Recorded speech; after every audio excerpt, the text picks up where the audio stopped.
Alrighty, so as promised, I'm going to have this up before class on Tuesday night, so I hope that everybody sees the notification today. I'll shoot out an email that says this is up and live on YouTube. But for now, let's go ahead and jump right in. We're going to get started on Chapter 5, Network Protocols. We're going to start to figure out what this mysterious network protocols that we've been talking about is all about. So we've referred to the term a few times here and there as we've gone throughout the course, but today we are going to really delve into the topic.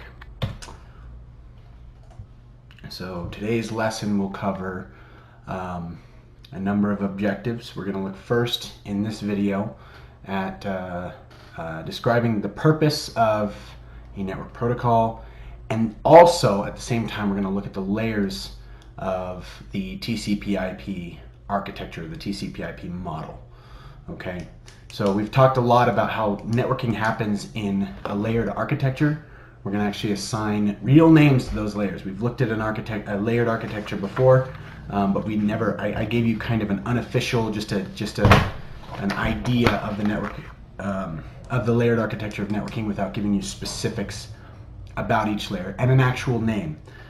So each video is going to look at a different layer. After the first video, we're going to look at the application layer, which is the longest video probably going to be that we're going to cover in this particular lesson. And then we're going to look at transport layer protocols and describe the TCP/IP transport layer.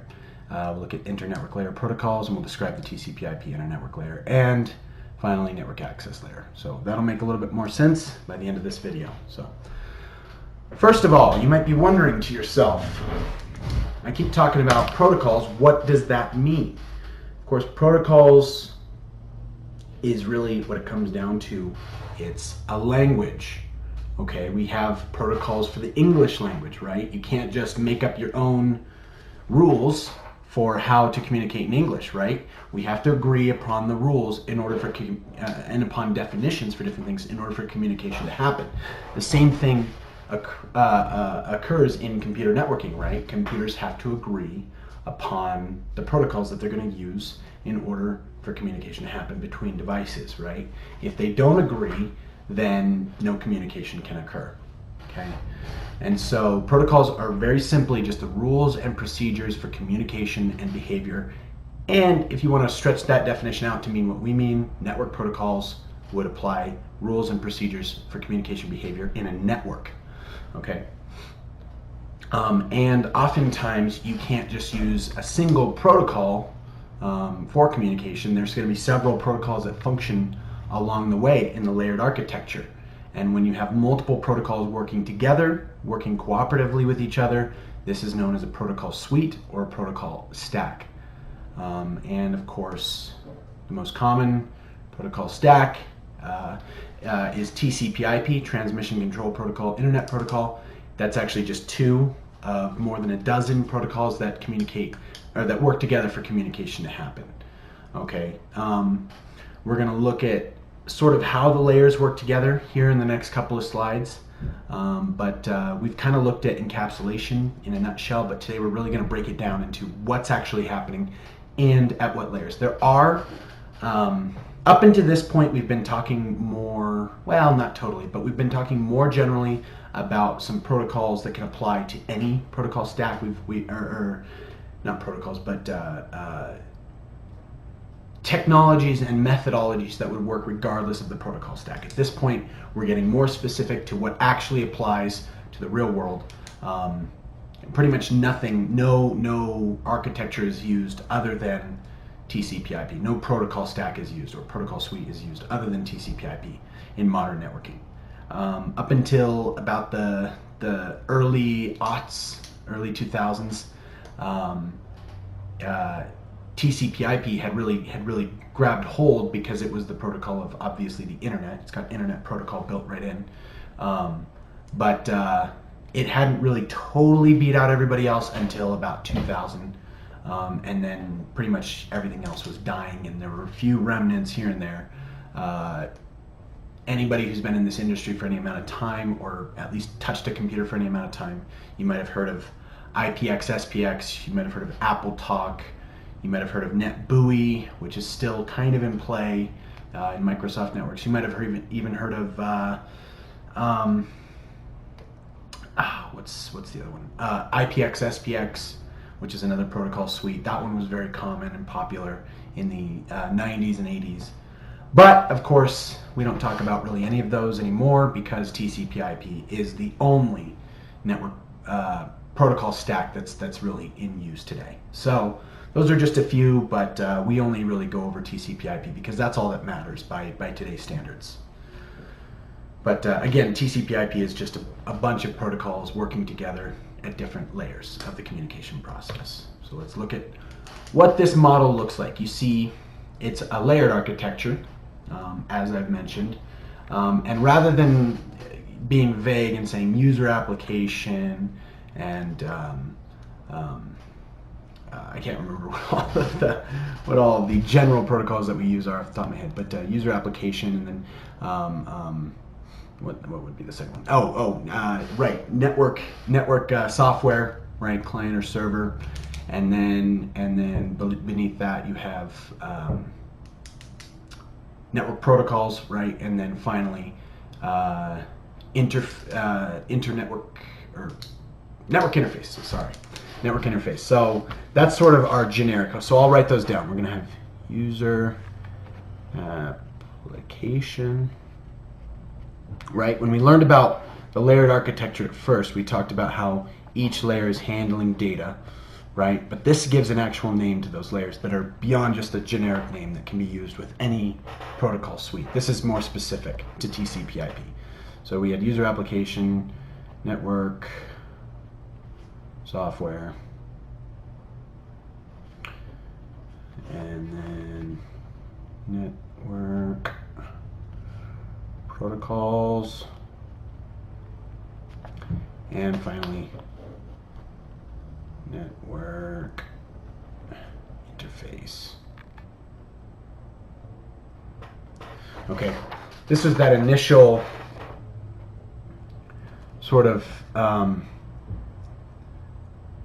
architecture that we looked at that defines networking, but without giving actual names to the different layers.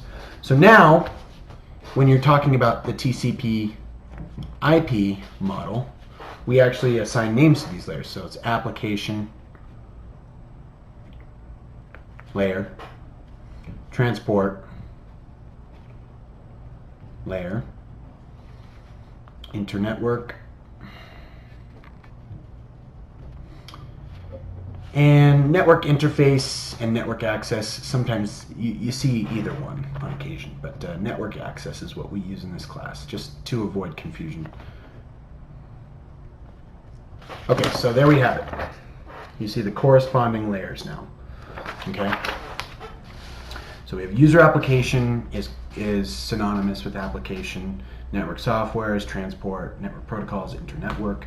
Network access is, or network interface is network access. So that all being said, we've learned a little bit about network access, right? We've talked about Ethernet, we've talked about Token Ring very briefly, mentioned FDDI and some of these other ones. I've even mentioned some of the internetwork layer protocols. Now we're really bringing it home. We've mentioned in very, very small detail, not really gone into depth with this, but we've mentioned IPv4. We've talked a little bit about ARP. I've used the term ICMP on occasion. But really, all these other terms are a little bit vague to you, so that's fine. We're gonna define some of these protocols in a little bit. But first, I want you to understand that TCP/IP is a layered architecture, just like we talked about in, I believe, even as far back as Chapter 1. We talked about how networking happens in a layered architecture. That's always true. But now we're looking at the TCP/IP layered architecture and exact specifics about the protocol stack that's in use today. Okay. So how the layers work together. We're going to look at a little example here that breaks down sort of a typical TCP/IP communication, right? So we looked back here. You see that HTTP is an application layer protocol. Okay, And so at the application layer, we have at our very, whoops, can't highlight, sorry. Here, I think I can grab a laser pointer and use that instead. Give me 1 second here. There we go. So the unit of information at the application layer is data. Okay. So at this point, we've got our data, and this is just the basic initial part of communication on a network, right? So the application layer generates this that says, essentially at this point, we're a client and we're requesting a server to send us a web page. So this is an HTTP segment of data, right? And it's saying get the Cengage.com homepage, essentially, something to that effect. It's going to obviously say that in HTTP language, right? Not human language. We're not going to be able to read it. It's not English.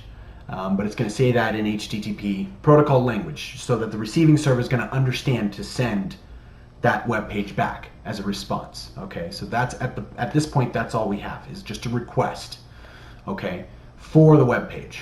Okay, and it looks something like this if you were to break it down in English. So now that gets handed down by the application layer. It gets handed down into the network software or transport layer.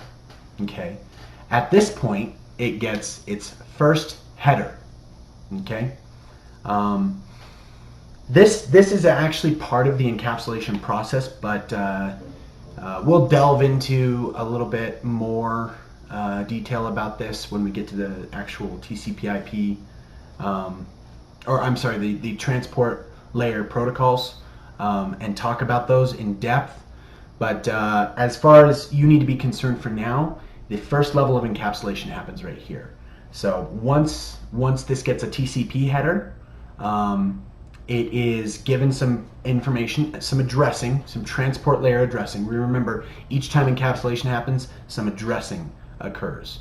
And we'll delve into the addressing at the transport layer in later in this chapter. So I'll discuss that in more detail. But at this point, the unit of information is known as a segment. So you're going to want to take note of that. Once it has a TCP header, or I guess just in general, a transport layer header, it's a segment. Okay. So we get a TCP header, that's going to have some addressing. Essentially, well, I'll talk about that in a minute. But now the TCP layer, or the TCP segment, gets passed down to the internetwork layer.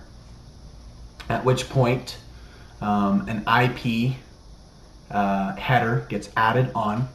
Okay, so now you have this. You still have your data that hasn't changed. It's been given a TCP header here. It's also been given an IP header here. And so now we have a packet. Okay, we've talked about this. So at this point, we're catching up with what we've talked about in the past. At the network protocol, when we talked about before, network protocol in this case is IP. Okay, and that's given this a header and now made a unit of information known as a packet. So it's encapsulated it into a packet. It was a segment when it just had the TCP header. Now it's a packet. Okay. Finally, this second to last layer passes it down to the final layer. This is where a NIC operates. Okay. And a frame header and a frame trailer are added, and it's complete. It's ready to go. It's ready to send. Okay. So that frame header and frame trailer makes this thing a frame. Once it's a completed frame, it's ready to go out on the network. Okay?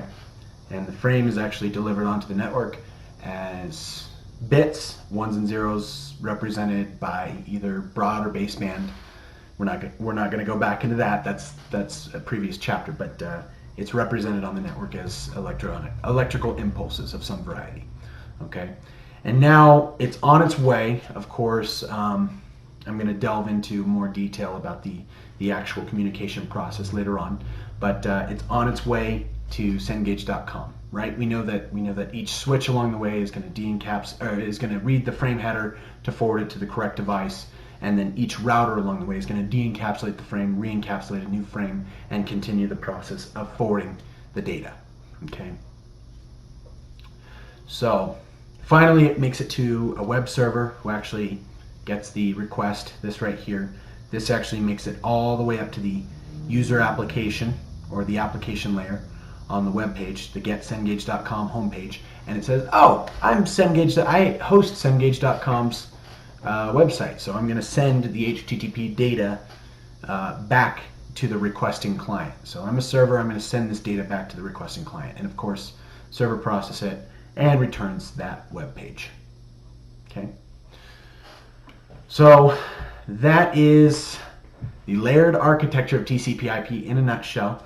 I know this is kind of a brief video. It's about 15 minutes in now.